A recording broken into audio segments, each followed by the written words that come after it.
सीमा एक छोटे से कस्बे की सादगी में पली-बढ़ी लड़की थी। उसके पिता स्कूल में अध्यापक थे और माँ गृहिणी। बचपन से उसे यही सिखाया गया कि रिश्ते निभाना ही जीवन की सबसे बड़ी पढ़ाई है। जब उसका विवाह शहर के प्रतिष्ठित व्यापारी परिवार में अमन से तय हुआ तो सब खुश थे।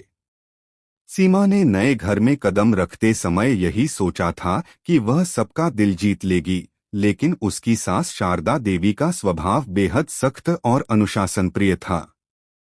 उनके लिए घर केवल एक जगह नहीं बल्कि मर्यादा और परंपरा का मंदिर था, जहां हर सदस्य को उनके नियमों के अनुसार चलना होता था। शादी के बाद पहले ही दिन सीमा को समझ आ गया कि इस घर में बहू बनना आसान नहीं है। सुबह 4 बजे उठना, स्नान करके पूजा करना, रसोई संभालना, ससुर जी की दवाइयाँ समय पर देना, अमन के ऑफिस जाने से पहले उसका नाश्ता तैयार करना और पूरे घर की जिम्मेदारी अकेले निभाना उसकी दिनचर्या बन गई। शारदा देवी हर काम को बड़ी बारीकी से देखती। कभी सब्जी में नमक कम तो कभी चाय हल्की, कभी सीमा की चूड़ी खनक गई तो कभी उसका पल्लू ठीक से सिर पर नहीं था। हर छोटी बात पर टोका जाता। सीमा मुस्कुराकर सब सुन लेती, लेकिन भीतर से टूटती जाती। अमन बीच में फंसा हुआ था। वह अपनी माँ का भी दिल नहीं दुखाना चाहता था और सीमा को भी समझता था, लेकिन उसे लगता था कि समय के साथ सब ठीक हो जाएगा। सीमा ने कभी अमन से शिकायत नहीं की। उसे डर था कि कहीं उसका घर टूट न जाए।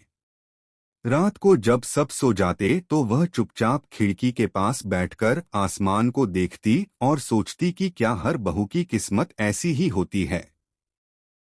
एक दिन रसोई में सीमा के हाथ से शारदा देवी की पसंदीदा चाय की प्याली गिरकर टूट गई। आवाज सुनते ही शारदा देवी आ पहुंची।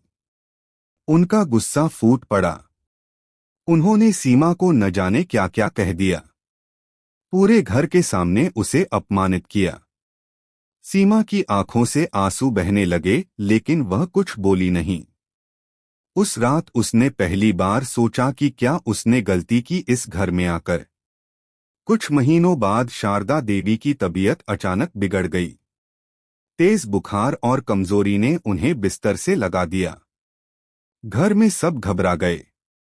अमन दवाइयों के लिए भागा। ससुर जी परेशान होकर डॉक्टर को फोन करते रहे, लेकिन सीमा चुपचाप उनके पास बैठ गई। उसने पूरी रात उनकी सेवा की, दवा दी, पानी पिलाया, उनके माथे पर पट्टियां रखती रही। शारदा देवी अर्धचेतन अवस्था में बुदबुदाई, बहू तू जा, आराम कर। सीमा रो पड़ी और बोली, मां जी, जब तक आप ठीक नहीं होंगी मैं कहीं नहीं जाऊंगी। सुबह तक बुखार उतर गया। शारदा देवी ने आंखें खोलीं तो सीमा उनके पास ही बैठी थी, थकी हुई, लाल आंखों से उन्हें देख रही थी। उस पल शारदा देवी का दिल भर आया। उन्होंने कांपते हाथों से सीमा का सिर सहलाया और कहा, मैंने तुझे बहुत सताया है ना। सीमा फूट फूट कर रो पड़ी और बोली, नहीं मां जी, आपने मुझे बहुत कुछ सिखाया है। उस दिन के बाद सब कुछ बदलने लगा।